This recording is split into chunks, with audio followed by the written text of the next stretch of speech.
Hey folks, this is Riker with a gaming news wrap-up video where we discuss the happenings of the week. This week's topics include more news on the Epic Game Store versus Steam front, some details on the new Star Wars game, a roundup of action RPG news, and more. As usual, discussion timestamps can be found in the video description, but right before you jump ahead, a quick reminder to ring that sub-notification bell to be alerted of new Saturday episodes. In our first story, as I'm sure many of you are aware, this week, the Notre Dame Cathedral in Paris caught fire, burned for over 12 hours, and thankfully the cathedral itself wasn't completely destroyed but suffered terrible damage. Efforts are being organized and coordinated in order to repair the cathedral, which will be an enormous undertaking, and thankfully it is one of the most well-documented pieces of architecture in history. And in fact, the game Assassin's Creed Unity has now risen tremendously in historical importance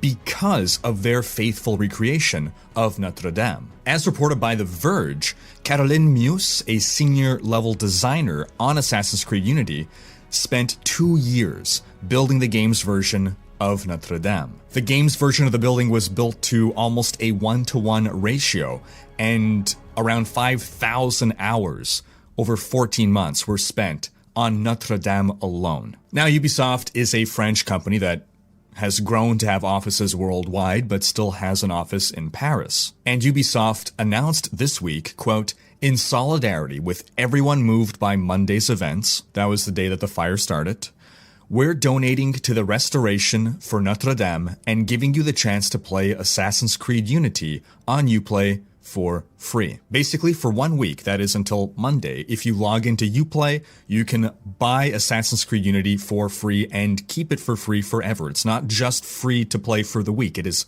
free to acquire throughout the whole week, and then you own it forever. In addition to that, Ubisoft will be donating 500,000 euros to help with the restoration and reconstruction of the cathedral. Alright, on to some news about the Epic Game Store. Now, Epic Games versus Steam. This is a topic we've been discussing for a while, ever since the Epic Game Store launched, in fact, and for those who've been keeping track, when the Epic Game Store was first revealed, I was very much for it. I am for the idea of competition, and the platform seemed very developer-friendly. But then over the course of weeks, it started to emerge that Epic was making exclusivity deals with games, and their platform just lacks many of the features that Steam has. And I believe these are the two main reasons why a large segment of PC gamers have turned against the Epic Game Store, and I know that some of you feel that I come across as being very pro-Steam and arguably anti the Epic Game Store, and it's generally my objective to remain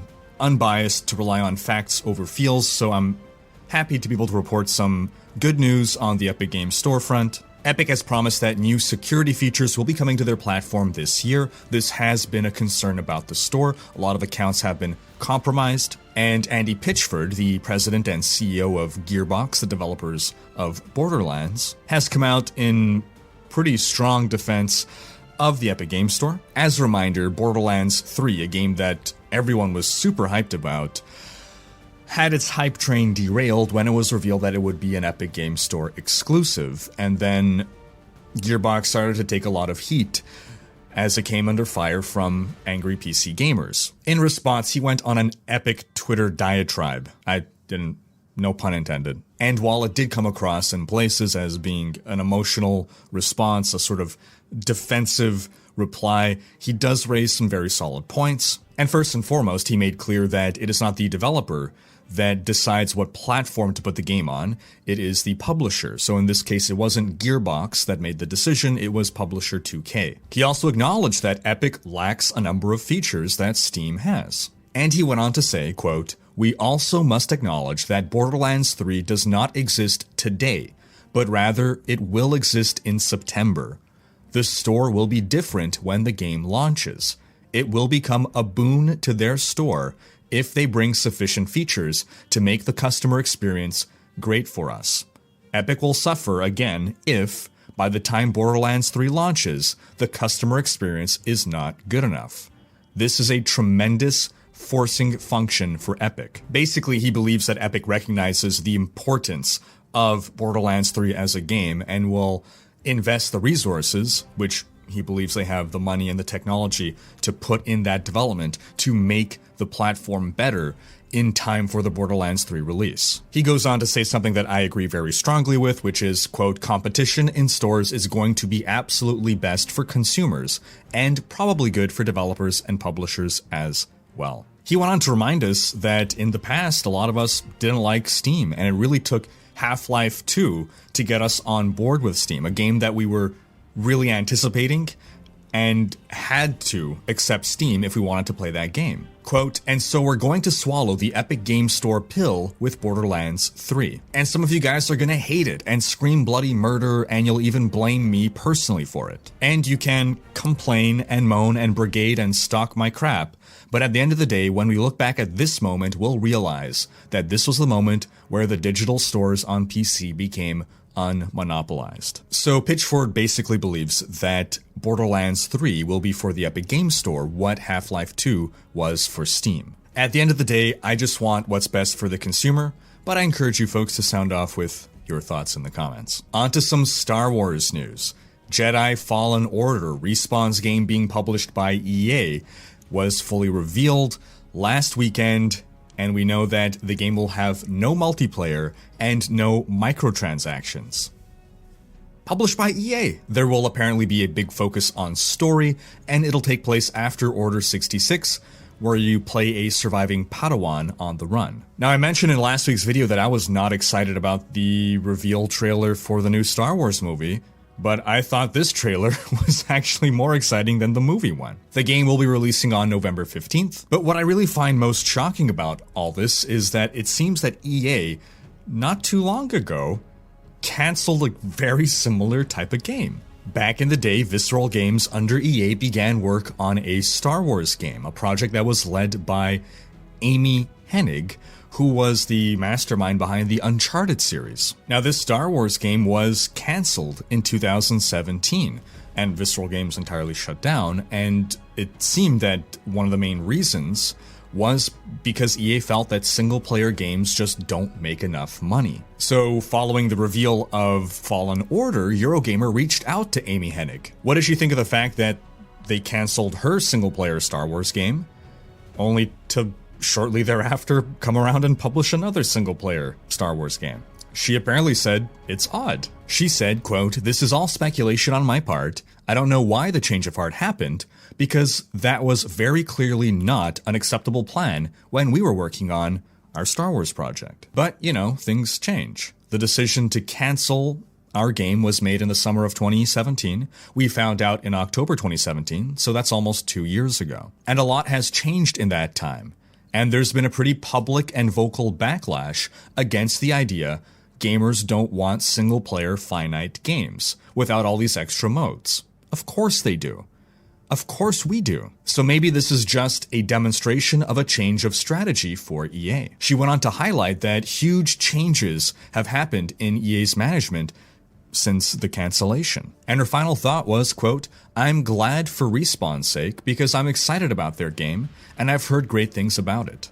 And gotta really give it to Amy Hennig, class act. I think she would be entirely justified in feeling butthurt over this. And maybe she is, but it takes real class to be publicly supportive of Respawn because it's not their fault. Alright, on to action RPG news. In Grim Dawn news, we've got a preview of our next upcoming patch. This is the first balance update since the launch of the Forgotten Gods expansion. It will include some rebalance of difficulty and reward, and some older sets are going to be redesigned/rebalanced to be brought more up to speed. And there will be new sets and new weapons coming as well. I'll drop a link in the video description to the full patch preview. In other action RPG news, upcoming aRPG Pagan Online saw 2 new trailers, Early Access trailer and Early Access gameplay trailer. Links in the video description. Now, Pagan Online is a hack-and-slash action RPG that is set in a fantasy universe inspired by Slavic myths. So that's a nice little unique spin on the genre. We can see that there will be 8 unique classes, 5 acts of story campaign, and interestingly, the controls include WASD. You control your character with WASD rather than mouse clicks, it seems. The game will include emotes and appearance customization, and it's fair to assume that this is probably where the microtransactions will be, which could be good news because if it's just going to be cosmetic, then I think that's okay. If it'll be a free-to-play game with just cosmetic MTX rather than any form of buy something to speed up your leveling process. And it also appears that there will be quite a number of game modes, including daily assignments and weekly assignments. And I think those could be key to engaging players more and keeping them returning. Now, I'll be diving more into Pagan Online. I'll have a full video on the game in the near-ish future.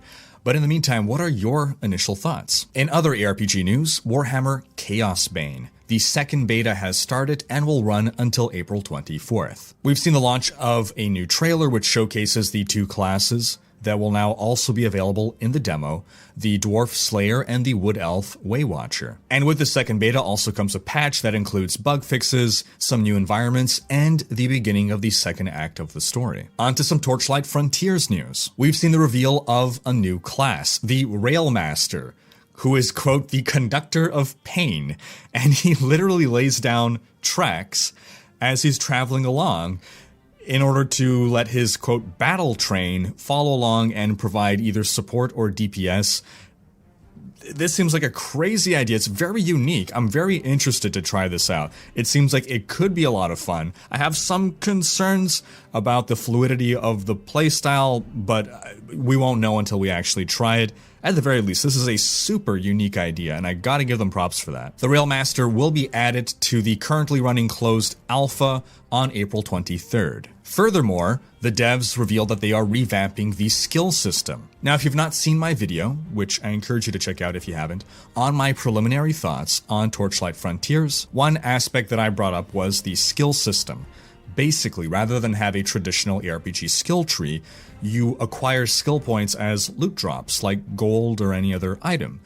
And you spend hundreds of skill points at a time to purchase skills. It's an interesting and unique system, but I did feel that it wasn't as impactful or rewarding as a more traditional skill system. That picking up 1 or 2 skill points when you need 100 or more to level up a skill felt less meaningful than leveling up and gaining a skill point that you could immediately allocate. Well, it seems they got a lot of player feedback on that front and are responding to it by now making it such that skill points are no longer a dropped currency. You gain 1 skill point per level up to a max of 100. You use skill points to unlock new skills as well as to upgrade skills, letting them gain additional power. They're now dividing skills into skill trees, and they've removed passive skills completely because they've basically now worked them into the active skills. So if you level up an active skill, even if you are not using that skill or even have it equipped, you'll still gain whatever passive benefit that active skill has. I think that's a really unique and interesting system. On to some Path of Exile news. Now, a while ago, we discussed the concern of what happens to the map tabs of Standard League players when a league ends. Because the map series is different, you can't put the new series of maps into the old tab, and you'd have to completely evacuate your old tab of maps in order to start putting more maps inside. It's kind of a nightmare for Standard League players. Thankfully, the devs are now addressing this. They'll be adding a button that updates the series of the map stash tab to the most recent one, while also bulk converting all of the maps in the tab to their equivalents at the right tiers from the new series. Link in the video description on full details there. We also have some exciting news for Path of Exile and Diablo fans as well. Exilecon, the Path of Exile convention, the first, that'll be held in November of this year, is going to have a couple VIP guests. Lead dev Chris Wilson posted on the forums, "I have spent half of my life obsessed with games made by David Brevik and Max and Eric Schaefer. They founded Condor, which became Blizzard North, and created Diablo 1 and Diablo 2, as well as contributing to many other amazing games at Blizzard and their other companies. We're excited to announce that David, Max, and Eric will be attending Exilecon." This is such awesome news for GGG and for fans of Path of Exile. These three are some of the fathers of the action RPG genre. And I truly feel that in making Path of Exile, Chris Wilson and many of the GGG team really strove to make a game that would make these people proud. A game that takes their vision and expands it further, standing on the shoulders of giants, respecting that, and taking it a step further. Segueing now into some Diablo news. For Diablo 3, the PTR has still not gone down. We're not too sure what's happening there, but at least we get to test for a little longer. As expected, no word on when the new season will begin. We're estimating mid to late May, and of course I will have plenty of videos on build guides, tier list, all that. On to some Diablo 2 news, the Median XL mod, which, if you're not familiar with what that is, I have a video with an overview of it. Really fun mod, really great way to re-experience Diablo 2 in a completely unique way. They've got a big patch coming up, and Season 20 on April 26th, and the main thing this patch brings is a complete revamp to the Necromancer. They call it Necromancer 2.0. New skills, mechanics, and unique items are being brought to revitalize the Necromancer. The devs realized that some of the major issues with their version of the Necromancer, because all the classes are wildly different from their base Diablo 2 counterparts, were that there were clunky skills, there were useless summons, and just a lack of class identity overall. So they're reworking him now to have basically three flavors: Summoner Necro, Totem Necro, and Melee Necro. I look forward to trying it out. And that is going to wrap up this week's video. But in case you haven't, be sure to have checked out last week's video, in which we showcased some of the hidden secret maps of Diablo 2 that never were, including guild halls and PvP arenas. Thanks for watching. Special thanks to my Twitch, Patreon, and now YouTube supporters for making these videos possible. If you like what you see on this channel and want to support the creation of more content, you can consider supporting on YouTube or Patreon and unlocking behind-the-scenes content. If you enjoyed this video, please share it, check out these other videos, and subscribe to join Riker's Raiders for more gaming content.